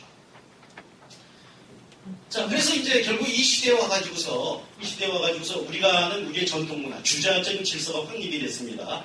이제 장가를, 사실 퇴계율국 이전까지는 다 장가를 갔어요. 그러니까 남자가 여자집에 가가지고 살게 되니까 공족마을이 형성이 될 수가 없죠. 전부 이성들이, 다른 성들이 모여가지고서 살 수밖에 없었죠. 그런데 결국 퇴계율국 이후에 주자적인 종법 질서에 따라가지고 주자가례에 따라서 남자가 여자 집에 가가지고 여자를 데리고 자기 집으로 가가지고 결국 시집 가는 것이 일반화가 됐다 이 말이에요. 퇴계율국 이후에 조선사회는, 조선의 문화는 획기적으로 변화하게 되는 겁니다. 성산도 그래서 동족마을이 생기면서 완전히 17세기, 조선의 17세기는 뿌리찾기 운동이 전국적으로 이제 일어난 거예요. 그래서 성산이 이때 가가지고 마련된 데가 많습니다. 집도 이제 남녀가 이제 주자적인 내외법에 따라 가지고서는 남편의 공간과 아내의 공간이 구별되기 시작했어요. 그래서 사랑채, 사랑방이라고 하는 것이 17세기 이후에 본격적으로 이제 거절이 됩니다. 그래서 이제 여자들은 안채의 주인으로 이제 온돌방 옆에 붙어 있는 이 나지막한 부엌에서 평생을 지내게 되죠. 그래서 꼬부랑 할머니가 생기기 시작했어요. 결국 꼬부랑 할머니라고 하는 것은 퇴계율국 이후에 주자학적인 질서가 나온 산물이었습니다. 그 주자학적인 문화가 없어지면서 꼬부랑 할머니도 같이 없어졌죠. 그리고 우리가 이 퇴계율국 이후에 이 주자학이 발전하던, 주자학적인 질서가 확립된 이 시기에 전 국민이 비로소 온돌방에 살게 됐다라고 하는 게 놀라운 변화죠. 온돌리라고 하는 게 이제 굉장히 값비싼 난방 방법이기 때문에요. 생산력이 뒷받침이 안 되면 온돌방에서 못 사는 거죠.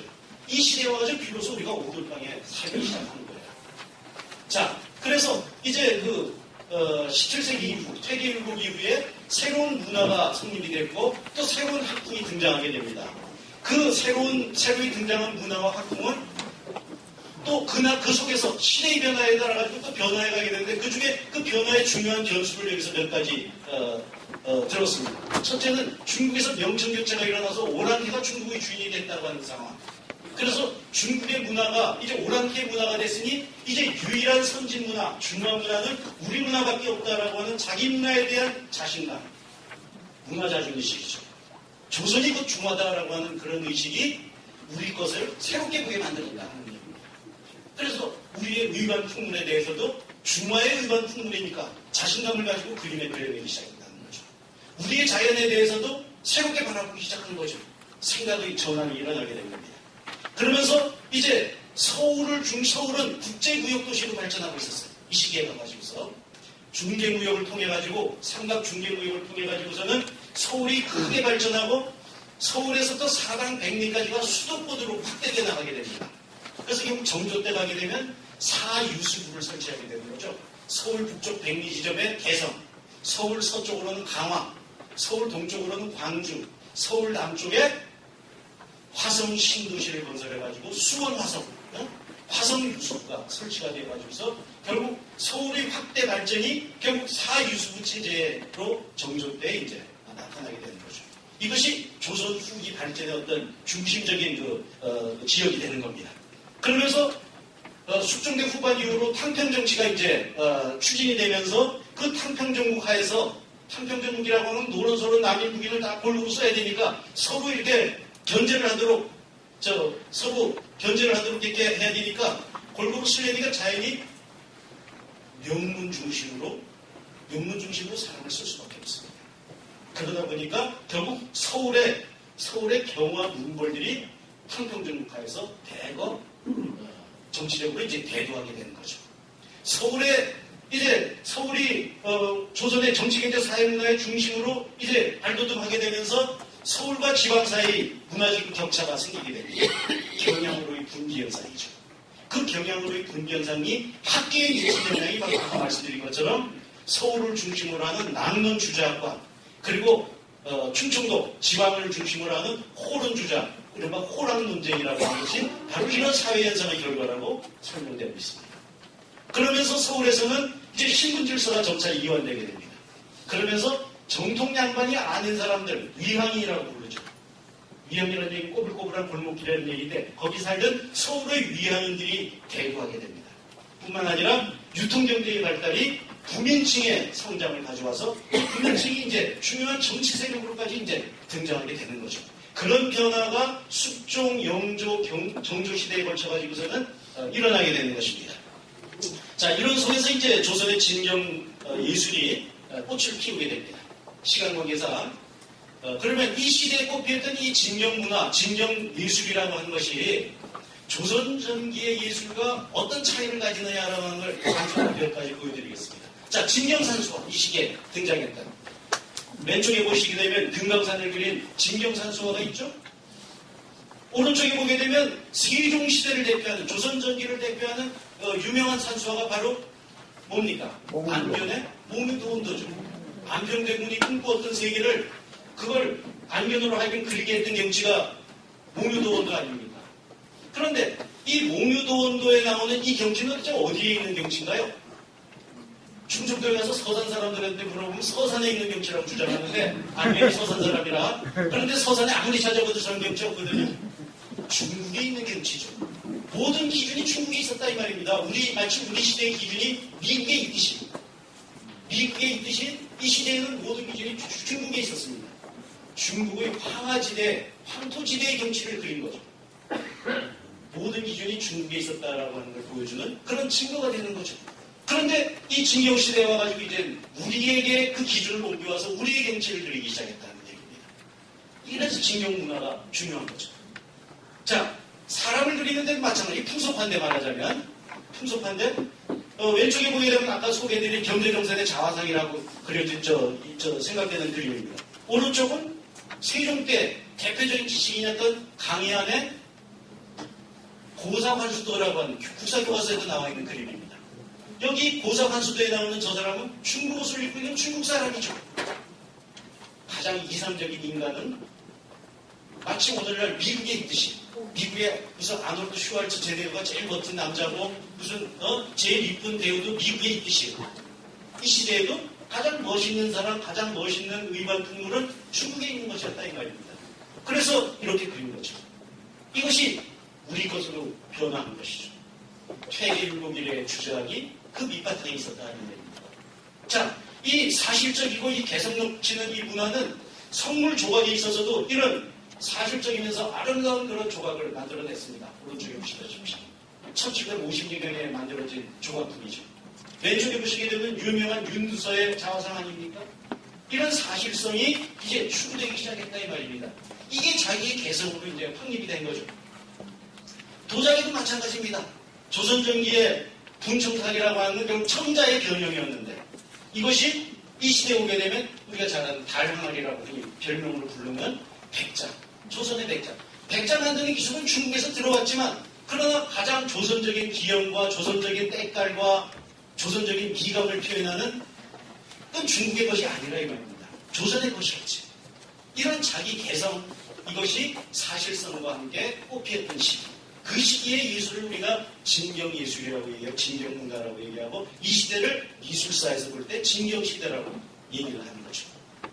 오늘 우리가 개성을 요구하고 있기 때문에 이 시대가 서양 문화의 홍수 속에서 우리의 개성을 확립시키는 것이 아주 중요한 발전을 지속화시키기 위해서도 중요한 그런 문제이기 때문에 결국 어떤 것을 통해서 이렇게 자기 개성을 만들어냈느냐라고 하는 조선시대의 문화에 대해서 우리가 문제의식을 가지고서는 이제 이런 것에 주목하게 됐다는 얘기입니다.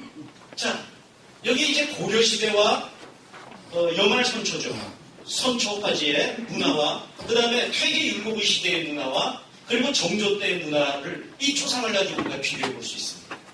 왼쪽에 보시게 되면 성주이씨 이조년이라고 하는 분의 초상화죠. 이분이 입고 있는 옷은 어떤 옷인가요? 원나라 옷이죠.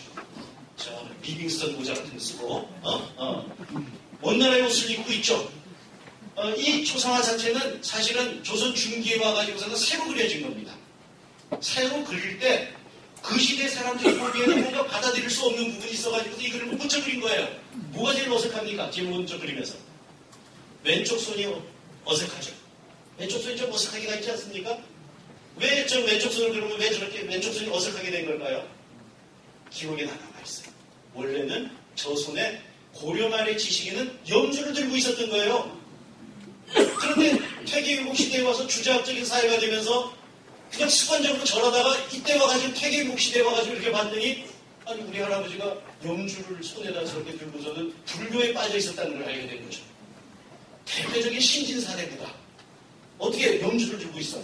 염주를 확 지워버린 거죠. 그래서 저를 초상화가 된 겁니다. 결국 불교가 지배하던 사회에서부터 주자학이 지배하던 사회로 조선시대를 통해 가지고서 거대한 문화적인 전환, 사상적인 전환이 일어나고 있었다는 것을 여기서 우리가 확인할 수 있죠. 그래서 조선 중기까지만 하더라도 저 두 번째 그림에 보시게 되면 저 바닥에 뭐가 깔려 있습니다.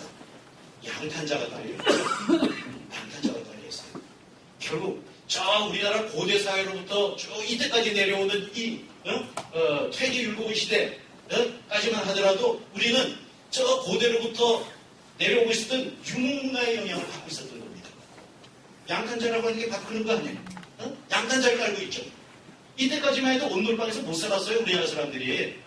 주자학적인 사회가 전개되면서 사회적인 안정이 생산력의 진대를 가져오고 그것이 온돌 문화의 일반화라고 하는 것이 나타나게 되었으니까 제 오른쪽에 보게 되면 이제 진경시대에 와서 모든 국민이 온돌방에서 살게 된 거죠.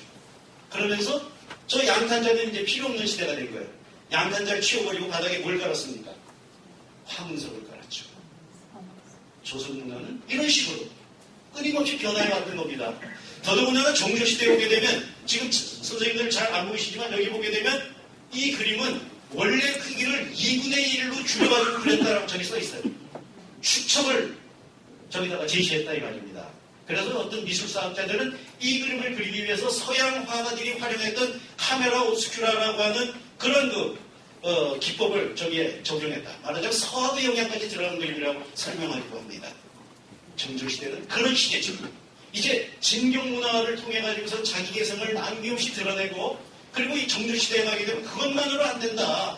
이 전통 문화에 다시 한번 혁신이 필요하다라고 하는 그런 지식인들의 인식이 북학을 하고 서학을 하는 그런 상황으로 나아가는 시대가 바로 정조시대라는 걸 보여주는 것이죠.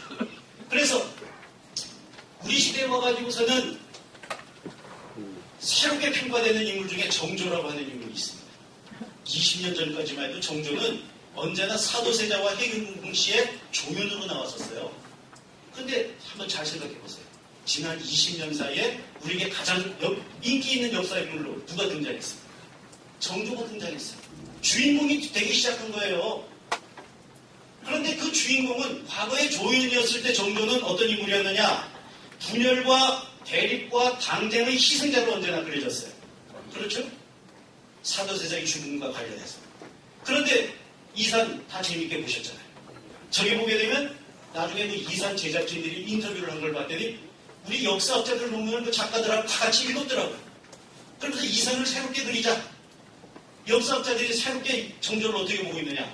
오늘 이 시대가 소통과 화합을 요구하고 있기 때문에 소통과 화합, 개혁의 지도자로 정조를 새롭게 부각하기 시작했죠. 그런 관점에서 정조가 주인공이 되고 정조가 그 속에서 보게 되면 신분을 뛰어넘어서 송현이하고 사랑을 속삭일 수 있는 거죠. 그런 아이디어가 이제 생겼다 이 말입니다. 소통과 화합, 개혁의 지도자로 정조는 이제 주인공으로 등장해서 우리에게 익숙한 그런 인물로 등장하기 시작했습니다. 역사라고 하는 그런 것입니다. 현실을 올바로 조명하기 위해서 우리는 역사를 늘 새롭게 바라봅니다. 그 새롭게 바라보게 된 그 역사가 현실을 올바로 바라보게 만들어줍니다. 그런 거죠.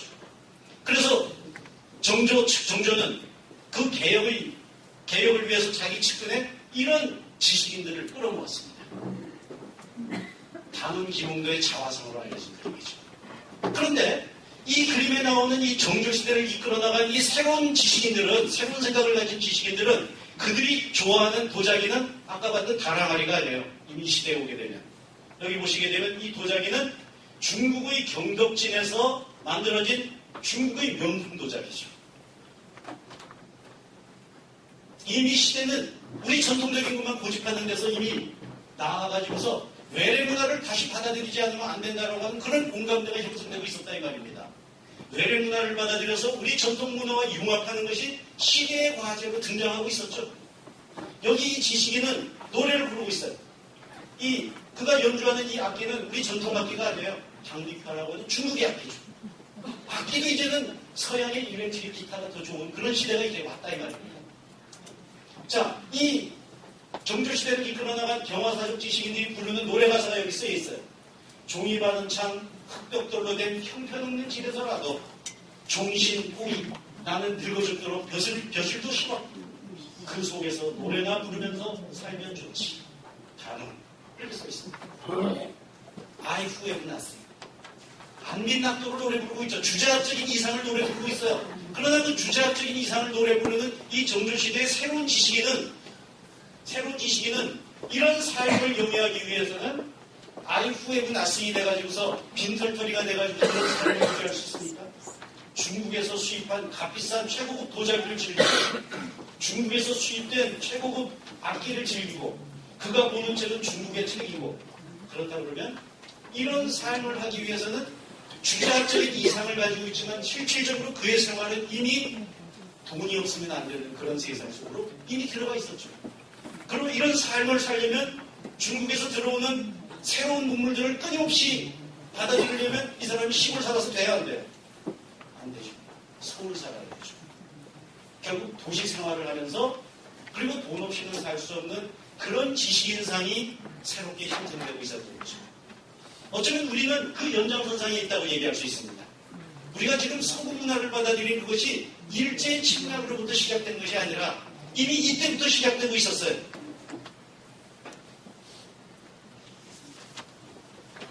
정조는 이런 지식인들을 끌어모아가지고서는 신분을 뛰어넘어서 소통을 했습니다. 신분을 뛰어넘어서. 그래서 그 사람들을 주장각이라고 모아놨죠. 세계문화유산이 된 창덕궁의 가장 아름다운 곳에 주장각 본건물이 위치하고 있습니다. 여기에 새로운 생각을 가진 지식인들을 정조는 끌어모은 거예요. 이 사람들은 우리가 실학자라고 부릅니다. 이 사람들 실학자라고 불러요. 이 사람들은 재야 지식인이 아니었어요. 정조 옆에 다 모여가지고 해서 그들이 꿈꿨던 그런 세상을 위해 가지고서는 정책을 입안했고 그 정책을 실제로 실천할 수 있는 그런 기회가 드디어 왔습니다. 자, 정조가 사도세자의 명복을 빌기 위해서 사도세자의 무덤을 수원 아래 화성으로 옮기고, 화성군, 지금 화성군이죠. 수원으로 옮기고, 거기에 용주사라고 하는 원찰을 지었는데, 그 용주사라고 하는 원찰의 대웅전에 행화를 그리기 위해 가지고서, 이미 정조시대는 자기 전통문화만 가지고 안 되고 외래문화를 받아들여가지고 중국 문화는 물론이고 서양 문화까지 받아들여야 된다고 하는 것이 이 조선사회를 이끌어 나간 지식인들에는 당연한 일이었어요. 그래서 정조는 대웅전에 행화를 그리기 위해서 제일 이뻐한 화가가 누굽니까? 정조가. 김홍도죠.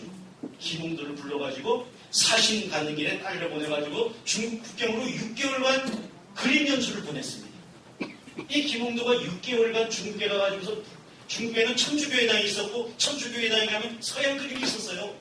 가서 서양 그림을 6개월간 연구해가지고 와가지고서 서양식 화법과 우리 전통 화법을 융합해가지고 그려낸 행화가 지금도 걸려있죠.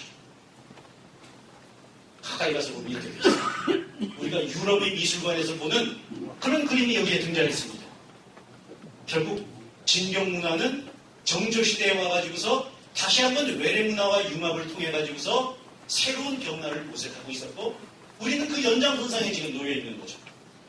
그래서 정조 측근에 있었던 어떤 사람들은 다산 정약용 같은 사람들은 중국 문화를 받아들인 북한만 가지고 안 된다. 그걸 뛰어넘어 서양 문화까지 받아들이자. 아니 서양 자연과가 아니라 서양 종교까지 받아들이자.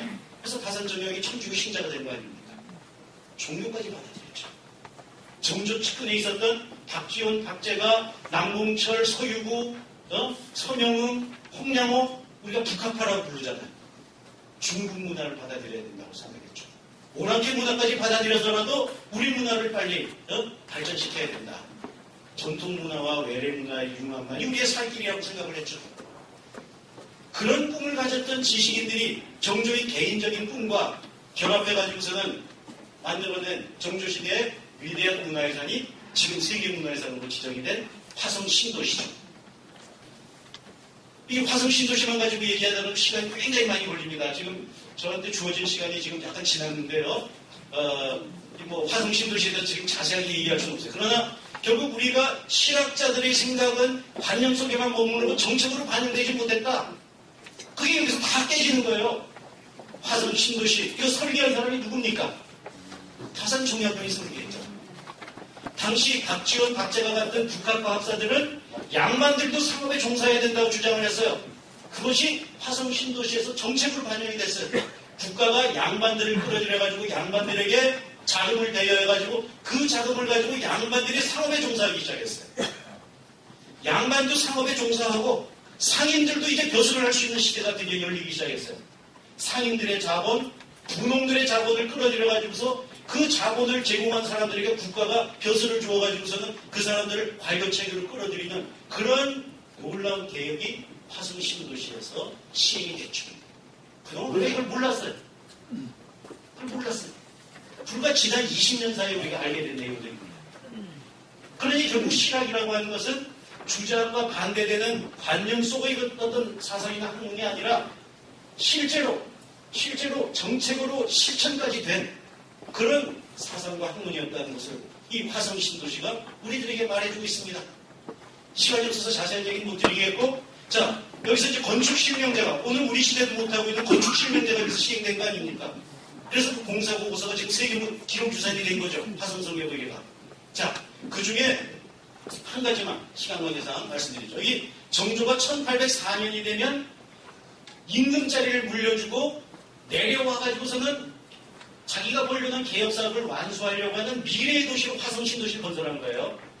그동안은 뭐 무슨 소설가들이 뭐 대중역사가라고 주장하는 소설가들이 무슨 뭐 정조가 노론벽파들의 흉계에 그냥 밀려가지고서는 그걸 도망쳐 나와가지고서는 여기서 어떻게 해보려고 해가지고 이걸 건설했다고 한다거나 아니면 서울을 옮기려고 했다거나 전부 소설적인 얘기를 많이 했죠.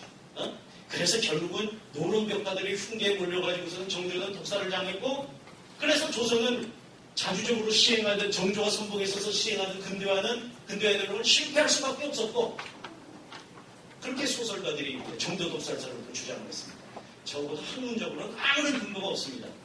학문적으로는 이미 다 정립이 됐어요. 정조는 독살당한 게 아니에요. 그렇게 만약 정조가 독살당했다라고 하게 되면 그래서 어떻단 말이냐? 그 다음에 어떻게 돼요? 정조가 실학자들을 이끌고 추진하는 개혁이 비열한 암살이라고 하는 독살이라고 하는 방식에 의해서 좌절이 됐으니까 그러면 조선은 그 다음에 어떻게 된다는 얘기예요? 아무 희망이 없죠. 망할 수밖에 없다는 거죠. 노론 벽파들이 정권을 잡아가지고 조선은 망할 수밖에 없었고 스게도 정치, 삼정문란, 비일란 그러니 조선은 저절로 망할 수밖에 없었고 그러니 일본의 자유로운 품이 그걸 품을 수밖에 없다는 결국 식민사관으로 떨어지는 논리였어요. 그런 것이 우리 사회에 대중적으로 굉장히 호소력을 가지게 되는 건 뭐냐? 근본적으로는 식민사학이 아직까지 우리에게 그럴듯하다는 얘기예요. 이런 새로운 연구 성과들을 모르기 때문에 그런 식민사학의 논리를 쉽게 받아들이게 되는 거죠. 역사학자들은 새로운 연구를 통해서 이런 새로운 연구 성과들을 지금 끊임없이 내놓고 있습니다. 자, 이 시대가 결국 유교사회라고 하면 민본정치가 그 핵심인데 결국 오늘 우리는 민주정치 시대에 살고 있습니다. 그 민본의 시대를 어떻게 극복해서 민주정치로 가느냐? 서양에게 모든 걸 배운 것인가? 조선사회의 내재적인 발전이 그걸 가능하게 한 것인가? 여기에 놀라운 시설물이 있습니다. 정조가 1804년이 되면 해경궁 임금제를 불려주고 화성에 와서 화성 행궁에 여기서 이제 살려고 지은 600칸에 달하는 행궁인데 그 행사공간, 가장 중요한 행사공간이 여기 있어요. 낙랑원이라고 하는 건물이죠. 그 앞에 보게 되면 넓은 뜰이 있어요. 여기서 지배층과 피지배층이 소통을 했죠. 격이 없이 어울렸죠. 상하동락이라고 하는 표현을 썼습니다. 당시에 지배층과 피지배층이 함께 즐기는 그런 공간. 여기에 담장이 어떻게 됐어요? 이동식 담장이 설치되어 있죠. 언제든지 지배층과 피지배층에 어울릴 수 있는 그런 문화, 그런 정치 문화를 향해 가지고서는 정조시대가 나가고 있었죠. 그래서 화성 낙성년 잔치를 벌일 때 원래 1804년까지 10년 계획이었는데 이걸 34개월로 단축해요. 원래 10년 120개월로 화성 건설을 시작을 했는데 놀랍게도 34개월 만에 완성이 됐어요. 그 낙성년 잔치 장면이 화성성경 의계에 실려 있습니다. 지배층들은 궁중무용을 즐기고 있죠. 피지배층들은 산대놀이 탈춤을 즐기고 있죠. 한마당에 모여가지고 이것이 놀라운 겁니다. 방금 말씀드린 그 낙남은 그 틀에서 이제 지배층과 피지배층이 함께 즐기는 그런 문화가 드디어 정조시대에 등장했다 이 말입니다. 그걸 위해서 정조는 궁궐안에다가 지배층과 피지배층이 함께 모이는 그런 특수한 공간을 만든 거예요. 정조시대는 정조가 임금이 된 해는 미국이 독립합니다. 정조가 사도세자 무덤을 옮긴 1789년은 프랑스 혁명이 일어난 해. 그때 우리는 단파 싸움만 일삼고 정조가 개혁을 하려고 했는데 정조를 독살해가지고 결국에는 망조가 들어서 망하는 길로 갈 수밖에 없었다라고 그동안 설명했다면 최근에 이 시대에 대한 연구 성과는 그것이 아니라 신학자들을 끌어들여가지고서는 그들의 구상을 남김없이 정책으로 반영하면서 정조시대는 새로운 시대를 향해가지고 힘차게 나아가고 있었고 여기서 민본정치는 비로소 민주정치를 향해가지고서는 진일보 하고 있었다라고 하는 걸 보여주는 놀라운 풍속화죠. 정조시대의 정치문화의 수준은 아직 민주정치는 아니지만 그러나 그걸 향해가지고 이렇게 진전하고 있었다 하는 걸 우리는 지난 20년 사이에 알게 된 겁니다. 지난 20년 사이에. 왜? 우리 시대가 우리 역사 속에 이런 걸 요구하고 있었기 때문에 역사학자들이 그걸 찾아낸 거죠. 자, 그래서 이제 오늘 제가 말씀드린 내용을 좀 정리를 하겠습니다. 자, 세종 때까지만 해도 한글을 만든 의도 자체도 그런 거 아닙니까? 어리석은 백성과 이제 소통을 하기 위한 수단으로 한글을 이제 만든 거죠. 피지배층과 한번 소통해보겠다라고 하는 그런 시도가 시작이 된 거예요. 그러나 이 시대의 문화건설이라고 하면 전부 중국 선진 문화를 적극 수용해서 그 짝퉁이 되는 것이 그 목표였던 시대였죠. 마치 우리 시대가 그런 시대라고 생각을 하면 될 것 같습니다. 그러다 퇴계율곡 이후에 외래 문화로서 외래 사상으로서 주작을 우리 것으로 만들기 시작했죠. 외래 문화를 이제 정착시키기 시작했습니다. 그 위에서 진경시대가 전개됩니다. 개성적인 한국 전통 문화와 예술이 이제 중국과 완전히 다른 그런 모습으로 나타나기 시작했죠. 그런 모습으로 나타나기 시작했죠. 정조시대는 거기서 한 걸음 더 나가서 이제 이 새로운 진경 문화를 다시 또 외래 문화와 융합시켜가지고 또 다른 형태로 변화 발전시키고자 했죠. 그걸 위해서 정조시대에는 신분과 당색을 뛰어넘어서 소통을 시작을 했죠. 정조시대에는 민본 정치에서 또 민주정치를 향해 가지고 진일보를 이루기도 했죠. 서양에서 시민혁명이 일어나던 그 무렵입니다. 그리고 이 정조시대에는 이제 전통문화와 외래문화를 융합을 해가지고서는 또 다른 발전을 모색을 했죠. 오늘 우리가 서양 문화를 받아들여서 그래서 우리 전통문화의 융합 속에서 어떤 개성을 만들어내는 것이 이 시대의 과제라고 한다면 바로 이 진경시대의 역사야말로 오늘 우리가 벤치마킹 해야 될 아주 중요한 대상인 것이고 이것을 통해서 우리 시대가 어디로 나아가야 되느냐라고 하는 그런 어떤 방향성이 설정될 수 있는 게 아닌가.